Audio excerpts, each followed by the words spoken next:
Generation Z may be the generation that actually starts the recovery here in the restaurant industry. We're going to get a chance to break that down today. My name is Paul Barron, and this is the Barron Report. All right, so you guys, in terms of operators, restaurants, hotels, the entire industry, whether you're in the travel industry, if you're affected by how consumers are interacting with your business on a day in, day out basis, even retail to a certain extent, Gen Z is one of the categories that retailers are watching at a very big pace in terms of being able to understand how Gen Z is actually responding to how the market is going to take care of it. So we want to jump into it today with Mr. Jason Dorsey, who is maybe the industry expert when it comes to Gen Z. Jason, welcome to the show today. Thanks so much for having me. Thrilled to be with you. This is a definite passion of mine. All right, Jason, so you've got a book out called Zconomy. I want to hear about that first. Talk to me about why you wrote it and what's it about.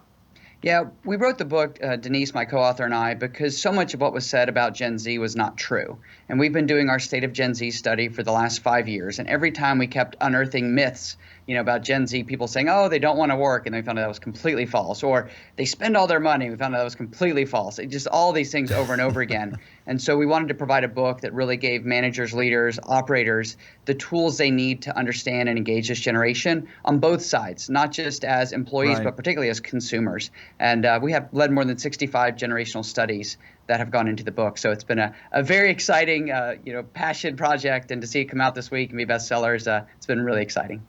Very cool. Well, good luck on the book for sure. And it'll be an interesting read. I have not had a chance to pick it up yet, but I definitely will. I want to kind of break into some of the trends that are starting to occur with Generation Z. Obviously, they are getting to their formidable years of earning income and now starting to choose paths for careers and such. When you look at the pandemic for the last 6 months, but also at the same time last year, have you seen any major characteristic changes in Gen Z that maybe will stick around for a while going forward? Yeah, we've seen several. We're able to include them in the book. There's a few that are probably most relevant for your viewers. The first that we should just say is Gen Z's 24 years old. And I think this is important because they all think they're 12 or 13. This generation is now 24 years old. They're the fastest growing generation on a percentage basis in the workforce, and they're the number one driver of consumer trends. So sort of just knowing that this is not something that's happening in the future, this is happening right now is important when I share with you the trends that we've seen change. So the first thing that we saw in our studies is that Gen Z previously was already predisposed to being savers. And what we mean by that is Gen Z, they came of age around the Great Recession. They weren't in the workforce, but their parents were, and they saw their parents struggle and lose homes, and they saw millennials drowning in student loan debt and losing jobs. And so what we found is that Gen Z was saving money. In fact, they were saving money at a much higher rate than previous generations. 12% of them were already saving money for retirement before they were 22 years old. They have emergency savings accounts on their phones. And so the way we like to describe it is they're very pragmatic or practical with their money. So prior to COVID, they were already saving in some really unprecedented ways, driving double-digit growth at thrift stores, looking for coupons and value, all these sorts of things. But what's happened during COVID is because of the economic hit, that has really strengthened. So now they're even more careful with their money. They're even more specific of what they're spending on. They're keeping clothes longer. They're keeping items longer. But what's interesting is in the same studies that we just led, the number one thing they want to spend it on after the pandemic is over is going to restaurants. So they're planning now what they want to do with it, but they're looking for bargains and discounts. That's the first one we've seen. The second is their reliance on technology. There's lots of people running around saying that Gen Z or millennials are tech savvy, and as we've proved many times, that's not true. They're actually tech dependent. And there's an important distinction, and the distinction is you can't live without it, not that you understand how it works. And so with that dependence, it's changed how they shop, how they do initial trial, and now they've been completely conditioned to have everything delivered. And I think that's a big deal because people assume that Gen Z was driving delivery, and that's not true. Older generations were driving delivery. But now that Gen Z has adopted it and made it normal, it also has taken the pressure off them having to get their driver's license, which is really interesting because they weren't getting their driver's license. And now they really don't have to because everything can be delivered. And suddenly that's a new trend that for them, they weren't doing before. But now it's become very much normalized, and they're bringing that forward to them. And then the third is the employer side. And what we saw prior to COVID is Gen Z was saying they wanted to work for larger employers and stability was important. But now we've seen that take on a whole new level because in our latest study, Gen Z was the number one generation to lose their job during COVID. Everybody thinks it's millennials. It's not true. Gen Z was the number one generation to have their wages cut, and they were the number one generation to have whatever their job responsibilities were changed during COVID. So more than anybody else, Gen Z has been negatively impacted by this.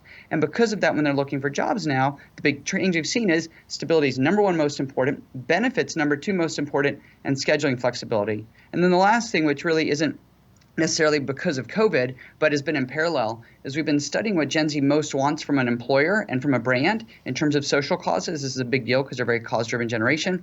And what we found is that for the last 4 years, the top social cause was climate change, or what Gen Z would call a climate crisis. However, so in our new study, which we haven't released yet, comes out next month, it's called The State of Gen Z, what we found is that now Gen Z's number one, strongest, most important social cause is social justice. And I think that's very important because it leapfrogged climate change just in the last few months. So you are seeing the generation really respond to what's happening around them.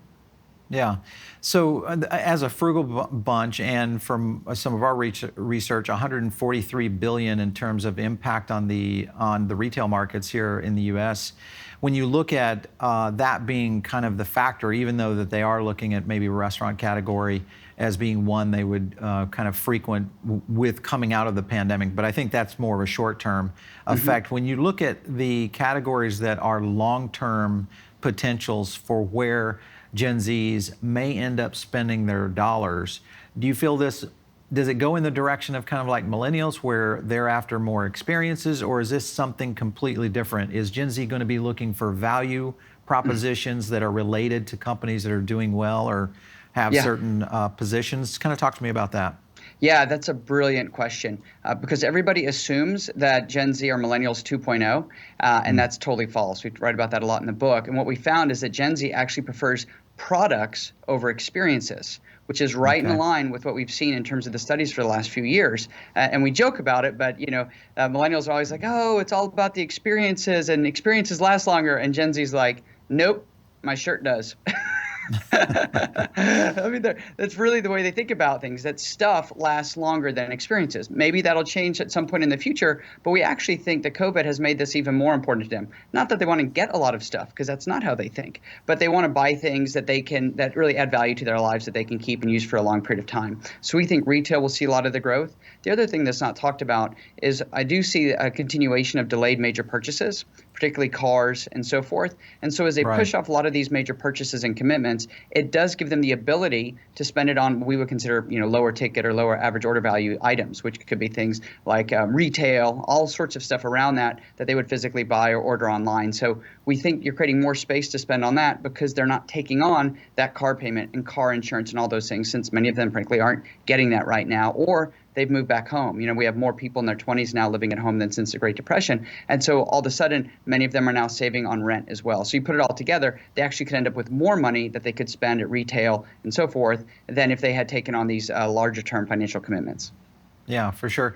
All right, so that's an interesting angle because I think that's going to have some trickle-down effect onto the retail category. When you look at the two areas, because this was kind of a conflicting data point that we discovered in terms of their buying habits, both for e-commerce and in more brick-and-mortar type environments, we saw both activity fairly high. When you look at that being online, mostly delivery, et cetera, versus a true brick and mortar, this is definitely having, or could have, a major impact, especially in the restaurant industry, with so many restaurants really trending toward more delivery and takeout as their primary catalyst for growth. How do you think that's going to shake out, let's say a year from now, once we get past everything and we kind of reset how consumers are really reacting to retail?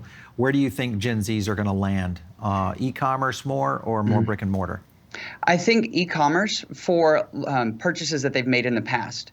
Where it all changes is a first-time purchase. If it's an initial trial, for many in Gen Z, the ability to go there, and I'm just going to use clothes as an example, apparel, they want to go and actually touch it, try it on, see if it fits. post on Instagram, all the sorts of things. Those were the behaviors we saw pre-COVID, and we still expect those to continue or come back, I should say, post-COVID. Gen Z still likes that experience, and to them, shopping is a physical experience right now because remember, they like tangible things.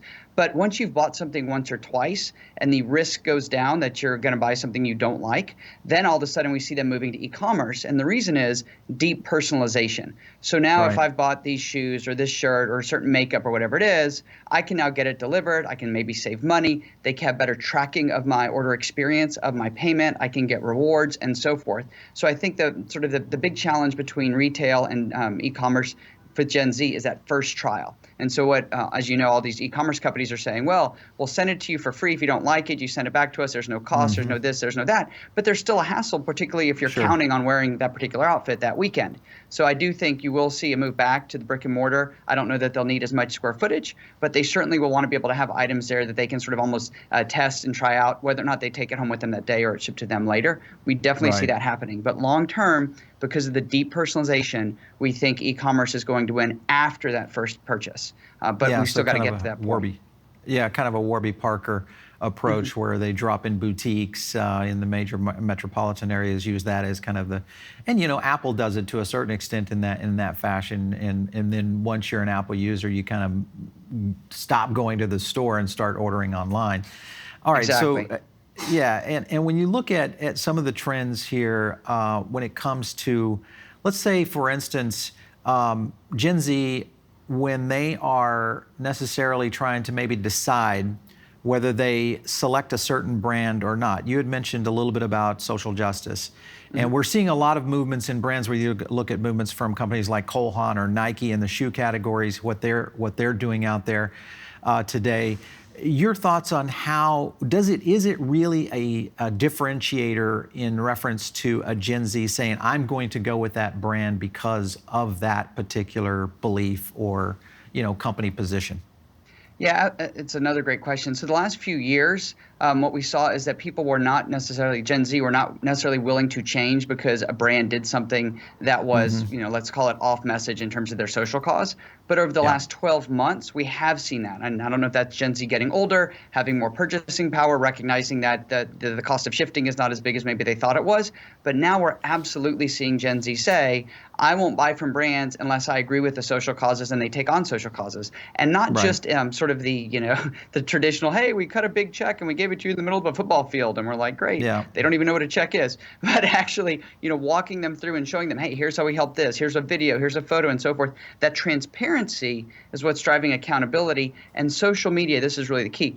Gen Z trusts social media more than any other type of media. We've done that study multiple times. And because of that, when they start to see friends, peers, and others that have similar values that they've aligned with on social media start to come out and, go after a brand or go after a spokesperson or go after these types of things, then Gen Z absolutely will switch to be away from that. Now, in our new study, we just found that Gen Z would pay more money for brands that they agree with, but the brands have to put that social cause first. So it's one of those deals where you don't want to just say you do it and not deliver on it, because then you're definitely going to be in a bad position. But it's one of those things that if you do say you're going to do it, you have to actually prove it and not just, hey, we cut a check. I think that's the big mistake a lot of brands have made. They expect you, Gen Z, to roll up your sleeves and actually get in there and have some of that impact.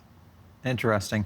All right, so let's move over to technology, because I think this is one of the factors that, we're seeing all generations really impacted, but I think Gen Z is one that is really poised to make it really a much more impactful position in terms of how they spend in the next decade or so. But if you look at technology, there's a lot of new contactless payment occurring. We've got AI starting to make its way in to society.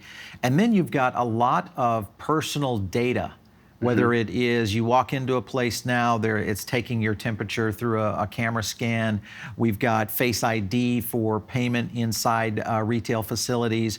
I'm kind of curious, your thoughts on how Gen Z is either embracing or looking at that technology and maybe standing back. Where are they falling when it comes to that type of technology advancement?